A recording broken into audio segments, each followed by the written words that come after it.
Hi friends, ಎಲ್ಲರಿಗೂ ನಮಸ್ಕಾರ. Welcome to our channel. ಹೇಗಿದ್ರೆ ಫ್ರೆಂಡ್ಸ್, ಎಲ್ಲರೂ ಚೆನ್ನಾಗಿದ್ದೀರಾ? ನಾನು ತುಂಬ ಚೆನ್ನಾಗಿದ್ದೀನಿ. ಇದು ಬೆಳಗ್ಗಿನ ವಿಡಿಯೋ ನೋಡಿ. ಬೆಳಗ್ಗೆ ನಾನು ಅಡುಗೆ ಸ್ಟಾರ್ಟ್ ಮಾಡೋದಕ್ಕೆ ಮುಂಚೆನೇ ನಾನು ಸ್ಟವ್ ಎಲ್ಲ ನೀಟಾಗಿ ಒರೆಸ್ತೀನಿ. ನೈಟೇ ಒಂದು ಸರಿ ಎಲ್ಲ ನೀಟಾಗಿ ಒರೆಸಿ ಇಟ್ಟಿರ್ತೀನಿ. ಆದರೂ ನಾನು ಅಡುಗೆ ಸ್ಟಾರ್ಟ್ ಮಾಡೋದಕ್ಕೆ ಮುಂಚೆ ನೀಟಾಗಿ ಒರೆಸ್ಬಿಟ್ಟೆ ಸ್ಟಾರ್ಟ್ ಮಾಡೋದು. ಇಲ್ಲಿ ನೈಟು ಪಾತ್ರೆ ಎಲ್ಲ ತೊಳೆದಿಟ್ಟಿದ್ದು ಹಾಗಾಗಿ ಇತ್ತು. ಅದನ್ನೆಲ್ಲ ನೀಟಾಗಿ ಜೋಡಿಸ್ಬಿಟ್ಟು ಸ್ಟವ್ ಪಕ್ಕ ಎಲ್ಲ ನೀಟಾಗಿ ಇಟ್ಕೊಂಡು ಆಗ ನಾನು ತಿಂಡಿ ಮಾಡೋದಕ್ಕೆ ಸ್ಟಾರ್ಟ್ ಮಾಡ್ತೀನಿ. ಇಲ್ಲಿ ನೋಡಿ, ಇವತ್ತು ತಿಂಡಿಗೆ ಬಂದು ನಾನು ದೋಸೆ, ಪಲ್ಯ ಮತ್ತು ಚಟ್ನಿ ಮಾಡೋಣ ಅಂತಿದ್ದೀನಿ. ದೋಸೆ ಹಿಟ್ಟು ನೋಡಿ ಎಷ್ಟು ಚೆನ್ನಾಗಿ ಹುಳಿ ಬಂದಿದೆ. ಹಾಗೆ ಆಲೂಗಡ್ಡೆ 1 kg ಅಷ್ಟು ತಂದಿದ್ದೀನಿ ನಾನಿಲ್ಲಿ. ಪಲ್ಯ ಮಾಡೋಣ ಅಂದ್ಬಿಟ್ಟು ಚೆನ್ನಾಗಿರುತ್ತೆ ದೋಸೆಗೆ. ಇಲ್ಲಿ ನಾನು 1 kgಯಲ್ಲಿ 1-2-3 ಆಲೂಗಡ್ಡೆನ ಎತ್ತಿ ಸೈಡ್ಗೆ ಇಟ್ಟಿರ್ತೀನಿ. ಅದೇನಾದರೂ ಸಾಂಬಾರುಗಳಿಗೆ ಯೂಸ್ ಆಗುತ್ತೆ ಅಂದ್ಬಿಟ್ಟು. ಈಗ ನೋಡಿ, ಕುಕ್ಕರ್ ತಗೊಂಡು ಆಲೂಗಡ್ಡೆನೆಲ್ಲ ನೀಟಾಗಿ 2 ಸತಿ ತೊಳೆದ್ಬಿಟ್ಟು ಅದನ್ನೆಲ್ಲ ನೀಟಾಗಿ ಕಟ್ ಮಾಡಿಕೊಂಡು ಕುಕ್ಕರಿಗೆ ಹಾಕ್ಕೊತಾ ಇದ್ದೀನಿ. ಕುಕ್ಕರಿಗೆ ಹಾಕ್ಕೊಂಡು ಕುಕ್ಕರಲ್ಲಿ ಆಲೂಗಡ್ಡೆ ಎಷ್ಟು ಬೇಯಕ್ಕೆ ನೀರು ಬೇಕೋ ಅಷ್ಟು ಹಾಕ್ಬಿಟ್ಟು ನಾನಿಲ್ಲಿ ಒಂದು 3-4 ವಿಸಿಲ್ಗೆ ಇಟ್ಟಿದ್ದೀನಿ ಕುಕ್ಕರಲ್ಲಿ. ಈ ಕುಕ್ಕರ್ ವಿಸಿಲ್ ಬರೋ ಅಷ್ಟರಲ್ಲಿ ಇಲ್ಲಿ ನಾನು ಚಟ್ನಿಗೆ ರೆಡಿ ಮಾಡ್ಕೊತಾ ಇದ್ದೀನಿ. ಇಲ್ಲಿ ನೋಡಿ, ತೆಂಗಿನಕಾಯಿ ಚಿಪ್ಪೆಲ್ಲ ತೆಗೆದುಬಿಟ್ಟು ಆ ತೆಂಗಿನಕಾಯಿನ ಸಣ್ಣ ಸಣ್ಣಕ್ಕೆ ಪೀಸ್ಗಳಾಗಿ ಕಟ್ ಮಾಡಿ ನೀರಲ್ಲಿ ಹಾಕ್ಕೊತಾ ಇದ್ದೀನಿ. ನೋಡಿ, ಈ ರೀತಿ ಸಣ್ಣ ಕಟ್ ಮಾಡಿಕೊಂಡಿದ್ದೀವಲ್ಲ. ಈಗ ಒಂದು ಸ್ಟವ್ ಹಚ್ಕೊಂಡು ನಾನಿಲ್ಲಿ ಒಂದು ಚಿಕ್ಕ ಪ್ಯಾನ್ ಇಟ್ಟು ಅದರಲ್ಲಿ ಕಡಲೆ ಬೀಜನ ಹಾಕ್ಬಿಟ್ಟು ಎಲ್ಲ ಚೆನ್ನಾಗಿ ಹುರ್ಕೊತಾ ಇದ್ದೀನಿ. ನಾನಿಲ್ಲಿ ಮೀಡಿಯಮ್ ಫ್ಲೇಮ್ ಇಟ್ಟೆ ಹುರ್ಕೊತಾ ಇದ್ದೀನಿ. ನೋಡಿ, ಚೆನ್ನಾಗಿ ಹುರ್ಕೋಬೇಕು. ಅಷ್ಟರಲ್ಲಿ ನಾನು ಇಲ್ಲಿ ಕೊಬ್ಬರಿನ ಮಿಕ್ಸಿ ಜಾರಿಗೆ ಹಾಕ್ಕೊತಾ ಇದ್ದೀನಿ. ನಾನು ಸೆಂಟ್ರಲ್ಲಿ ಕಡಲೆ ಬೀಜಕ್ಕೆ ಕೈ ಆಡಿಸ್ತಾ ಇರಬೇಕು, ಇಲ್ಲಾಂದರೆ ಸೀದೋಗ್ಬಿಡುತ್ತೆ. ನೋಡಿ, ಈಗ ಚೆನ್ನಾಗಿ ರೋಸ್ಟ್ ಆಗಿದೆ ಕಡಲೆ ಬೀಜ. ಅಷ್ಟರಲ್ಲಿ ಕುಕ್ಕರಲ್ಲಿ ಇನ್ನೂ ಒಂದು ವಿಸಿಲ್ ಬಂದೇ ಬಿಡ್ತು. ಇಲ್ಲಿ ನಾನು ಒಂದು ಬೆಳ್ಳುಳ್ಳಿಯಲ್ಲಿ ಒಂದು ಅರ್ಧ ಬೆಳ್ಳುಳ್ಳಿ ಅಷ್ಟು ತಗೊಂಡು ಎಲ್ಲ ಸಿಪ್ಪೆ ಬಿಡಿಸ್ಬಿಟ್ಟು ಎಲ್ಲ ನೀರಿಗೆ ಹಾಕ್ಕೊತಾ ಇದ್ದೀನಿ. ಈಗ ಕೊತ್ತಂಬರಿನೂ ಒಂದು ಸ್ವಲ್ಪ ತಗೊಂಡು ನಾನು ಒಂದು ಪಾತ್ರೆಯಲ್ಲಿ ನೀರು ಇಟ್ಕೊಂಡು ಇರ್ತೀನಿ. ಈ ರೀತಿ ಬೆಳ್ಳುಳ್ಳಿ, ಕೊತ್ತಂಬರಿ ಎಲ್ಲ ತೆಗೆದು ಆ ನೀರಲ್ಲಿ ಹಾಕ್ಬಿಟ್ಟು ಆಮೇಲೆ ನೀಟಾಗಿ ತೊಳೆದ್ಬಿಟ್ಟೆ ನಾನು ಹಾಕೋದು. ಇಲ್ಲಿ ಒಣಮೆಣ್ಸಿನ್ಕಾಯಿ ಯೂಸ್ ಮಾಡ್ತಾಯಿದ್ದೀನಿ ಚಟ್ನಿಗೆ. ಹಸಿಮೆಣ್ಸಿನ್ಕಾಯಿನೂ ಹಾಕ್ಕೋಬೋದು.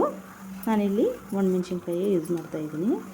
ಇಲ್ಲಿ ನೋಡಿ, ಬೆಳ್ಳುಳ್ಳಿ, ಕೊತ್ತಂಬರಿ, ಒಣಮೆಣ್ಸಿನ್ಕಾಯಿ, ಈ ಚಿಕ್ಕ ಸ್ಪೂನಲ್ಲಿ 1-2 ಸ್ಪೂನಷ್ಟು ಜೀರಿಗೆ, ಒಂದು ಸ್ವಲ್ಪ ಅಷ್ಟು ಹುಣಸೆಹಣ್ಣು. ಈಗ ನಾವು ಕಡಲೆ ಬೀಜನ ಹುರ್ಕೊಂಡಿದ್ದೀವಲ್ಲ ಅದನ್ನು ಮಿಕ್ಸಿ ಜಾರಿಗೆ ಸೇರಿಸ್ಬಿಟ್ಟು ಈಗ ರುಚಿಗೆ ತಕ್ಕಷ್ಟು ಉಪ್ಪನ್ನ ಹಾಕ್ಬಿಟ್ಟು ಒಂದು ಸ್ವಲ್ಪ ನೀರು ಹಾಕ್ಬಿಟ್ಟು ಇಲ್ಲಿ ನಾವು ಮಿಕ್ಸಿಗೆ ಹಾಕ್ಕೋಬೇಕು. ಇಲ್ಲಿ ನೋಡಿ, ನಾನು ಚಟ್ನಿಗೆ ರೆಡಿ ಮಾಡಿದ ತಕ್ಷಣವೇ ಸ್ಟವ್ ಪಕ್ಕ ಎಲ್ಲ ನೀಟಾಗಿ ಒರೆಸ್ಕೊಬಿಟ್ಟೆ. ಆಗ ಫ್ರೀಯಾಗಿರುತ್ತೆ. ಅಲ್ಲಿ ನಮಗೂ ಅಡುಗೆ ಮಾಡೋಕ್ಕೂ ಚೆನ್ನಾಗಿ ಕಂಫರ್ಟಾಗಿರುತ್ತೆ. ನೋಡಿ, ಜಾರಿಗೆ ಒಂದು ಸ್ವಲ್ಪ ನೀರು ಹಾಕ್ಕೊಂಡು ಇಲ್ಲಿ ಮಿಕ್ಸಿ ಹಾಕ್ಕೋಬೇಕು. ಚೆನ್ನಾಗಿ ನಮಗೆ ನೀರು ಎಷ್ಟು ಬೇಕಾಗ್ತದೆ ಇಟ್ಕೊಂಡು ನುಣ್ಣಕ್ಕೆ ಹಾಕ್ಕೋಬೇಕು. ನಮಗೆ ಸ್ವಲ್ಪ ನೀರಾಗಿದ್ರೇ ಚಟ್ನಿ ಇಷ್ಟ ಆಗೋದು. ಹಾಗಾಗಿ ನಾನು ಒಂದು ಸ್ವಲ್ಪ ನೀರಿರೋಗೆ ನಾನು ಚಟ್ನಿನ ಹಾಕ್ಕೊಂಡಿದ್ದೀನಿ. ನೋಡಿ, ಇಲ್ಲಿ ಚಟ್ನಿ ರೆಡಿ ಆಯಿತು. ಇಲ್ಲಿ ಇನ್ನೊಂದು ಚಿಕ್ಕ ಪ್ಯಾನ್ ಇಟ್ಟು ಎಣ್ಣೆ, ಒಂದು ಸ್ವಲ್ಪ ಸಾಸಿವೆ ಮತ್ತು ಸ್ವಲ್ಪ ಕರಿಬೇವು ಹಾಕ್ಬಿಟ್ಟು ಇಲ್ಲ ನಾನು ಚಟ್ನಿನೂ ಒಗ್ಗರಣೆಗೆ ಹಾಕ್ತಾಯಿದ್ದೀನಿ. ನೋಡಿ, ಚಟ್ನಿ ರೆಡಿ ಆಯಿತು. ಸೂಪರ್ ಟೇಸ್ಟಿಯಾಗಿರುತ್ತೆ ದೋಸೆಗೆ. ಇಲ್ಲಿ ಹಾಗೆಯೇ ನಾನು ಪಲ್ಯಕ್ಕೆ ನೆನಬೇಕು ಅಂದ್ಬಿಟ್ಟು ಎಲ್ಲ ಇಟ್ಟು ರೆಡಿ ಮಾಡಿ ಇಟ್ಟಿದ್ದೀನಿ.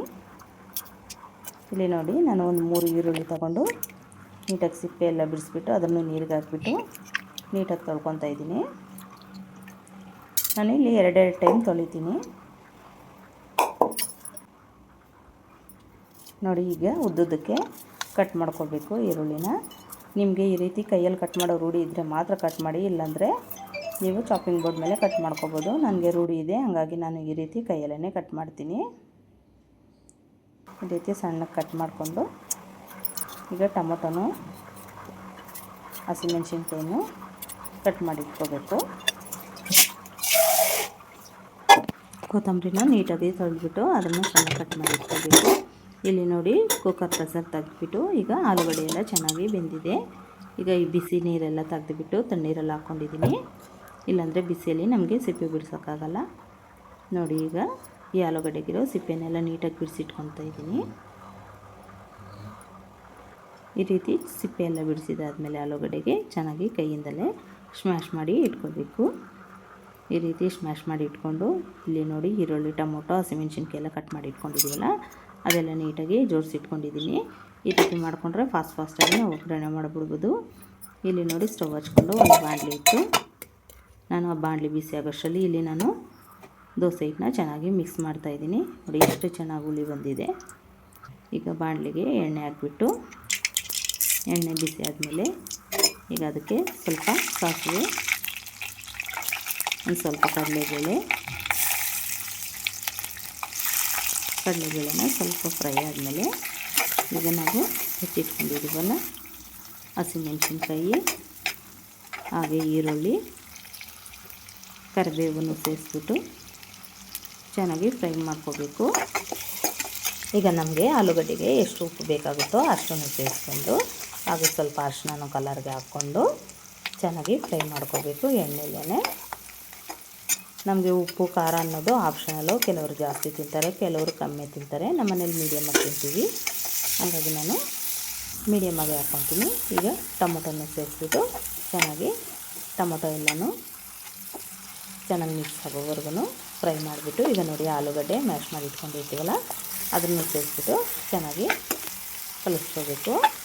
ಈ ಒಗ್ಗರಣೆ ಜೊತೆ ನೋಡಿ ಆಲೂಗಡ್ಡೆ ಪಲ್ಯ ರೆಡಿ ಆಗ್ತಾಯಿದೆ. ಈಗ ಕೊತ್ತಂಬರಿನೂ ಕಟ್ ಮಾಡಿ ಇಟ್ಕೊಂಡಿರ್ತೀವಲ್ಲ ಅದನ್ನು ಸೇರಿಸ್ಬಿಟ್ಟು ಸಿಮ್ಮಲ್ಲಿ ಇಟ್ಕೊಂಡು ಮಿಕ್ಸ್ ಮಾಡ್ತೀನಿ. ನಮ್ಗೆ ಆಲೂಗಡ್ಡೆ ಪಲ್ಯ ರೆಡಿಯಾಗಿದೆ, ಚಟ್ನಿನೂ ರೆಡಿಯಾಗಿದೆ. ಈಗ ನೋಡಿ ಬಿಸಿ ಬಿಸಿ ದೋಸೆ ಹಾಕ್ಕೊಳ್ಳೋಣ. ನೋಡಿ ಹೆಂಚಿಟ್ಬಿಟ್ಟು ನಾನಿಲ್ಲಿ ದೋಸೆ ಹಿಟ್ಟನ್ನ ಸಪ್ರೇಟಾಗಿ ಒಂದು ಪಾತ್ರೆಗೆ, ಚಿಕ್ಕ ಪಾತ್ರೆಗೆ ತೊಗೊತಾ ಇದ್ದೀನಿ. ಈಗ ಎಷ್ಟು ಬೇಕೋ ಅಷ್ಟಕ್ಕೆ ಮಾತ್ರ ಉಪ್ಪು ಮತ್ತು ಒಂದು ಚಿಟಿಕೆಯಷ್ಟು ಸೋಡಾ, ಒಂದು ಸ್ವಲ್ಪ ನೀರು ಹಾಕ್ಬಿಟ್ಟು ಚೆನ್ನಾಗಿ ಮಿಕ್ಸ್ ಮಾಡಿಕೊಂಡು ಇಲ್ಲಿ ನೋಡಿ ಹೆಂಚು ಚೆನ್ನಾಗಿ ಬಿಸಿಯಾಗಿದೆ. ಈಗ ಒಂದು ಈರುಳ್ಳಿ ಅರ್ಧ ಕಟ್ ಮಾಡಿಕೊಂಡು ಈ ರೀತಿ ಎಣ್ಣೆಲಿ ಸ್ವಲ್ಪ ಸೋರಿಬಿಟ್ಟು ಹೆಂಚು ಮೇಲೆ ಎಲ್ಲ ಚೆನ್ನಾಗಿ ಸೋರಿದ್ದೀನಿ. ಈಗ ನೋಡಿ ಹೆಂಚು ಚೆನ್ನಾಗಿ ಬಿಸಿಯಾಗಿದೆ. ಈಗ ನೋಡಿ ಒಂದು ಸೌಟಷ್ಟು ದೋಸೆ ಹಿಟ್ಟನ್ನ ಹಾಕ್ಬಿಟ್ಟು ನಾವು ದೋಸೆನ ಈ ರೀತಿ ರೌಂಡಾಗಿ ಹಾಕ್ಕೊಂಡು ಅದ್ರ ಮೇಲೆ ಒಂದು ಸ್ವಲ್ಪ ಎಣ್ಣೆ ಹಾಕ್ಕೊಂಡು ನಾವು ಎರಡು ಸೈಡು ಮೀಡಿಯಮ್ ಫ್ಲೇಮ್ ಇಟ್ಕೊಂಡು ಚೆನ್ನಾಗಿ ರೋಸ್ಟ್ ಮಾಡಿಕೊಂಡ್ರೆ ನಮಗೆ ದೋಸೆ ರೆಡಿ ಆಗುತ್ತೆ. ತುಂಬ ಚೆನ್ನಾಗಿರುತ್ತೆ ದೋಸೆ, ಚಟ್ನಿ ಮತ್ತು ಪಲ್ಯ ಕಾಂಬಿನೇಷನು. ನೋಡಿ ಕಲರ್ನು ಎಷ್ಟು ಚೆನ್ನಾಗಿ ಬಂದಿದೆ. ನಮ್ಮ ಮನೇಲಿ ತುಂಬ ಇಷ್ಟ ದೋಸೆ, ಚಟ್ನಿ, ಪಲ್ಯ ಕಾಂಬಿನೇಷನ್ ಅಂದರೆ ತುಂಬ ಇಷ್ಟಪಟ್ಟು ತಿಂತಾರೆ. ಹಾಗೆಯೇ ಇನ್ನೂ ಒಂದು 2 ದೋಸೆನೂ ಹಾಕಿದೆ.